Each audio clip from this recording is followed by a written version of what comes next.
अस्सलाम वालेकुम वरहमतुल्लाह। Dear students, मैं उम्मीद करता हूँ आप सभी खैरियत होंगे।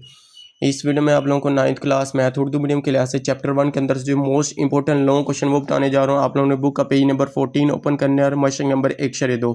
इसमें से जो मोस्ट इंपॉर्टेंट लॉन्ग क्वेश्चन है आप लोगों ने पहले नंबर पे ये क्वेश्चन नंबर 4 करना है, ये वाला सवाल। उसके बाद 5 में से फर्स्ट और थर्ड वाला पार्ट, ये 3 मोस्ट इंपॉर्टेंट है। पंजाब की ऑल बोर्ड्स की बात कर रहा हूँ, इनमें से कन्फर्म बोर्ड में पेपर में आने के ज़्यादातर चांसेस है। लॉन्ग क्वेश्चन के तौर पे आप लोगों ने ये करने हैं। उसके बाद आप लोगों ने 5 वाला और 3 वाला, 3 का क्वेश्चन नंबर 5 और 5 ये पार्ट दोनों कर लें। और एक आधा मशक के अंदर भी है, जायज़ा मशक में भी देखें तो एक सवाल यहाँ पे भी है। ये वाला सवाल भी लॉन्ग क्वेश्चन के तौर पे पूछा जा सकता है। सवाल नंबर 2, इन दोनों में एक पार्ट, ज़्यादातर ये फर्स्ट वाला पार्ट मोस्ट इंपॉर्टेंट है। ये 4 से 5 आप लोग लॉन्ग क्वेश्चन कर लेंगे तो इंशाल्लाह चैप्टर 1 में से इनमें से आएंगे पंजाब के ऑल बोर्ड्स के पेपर में बन के।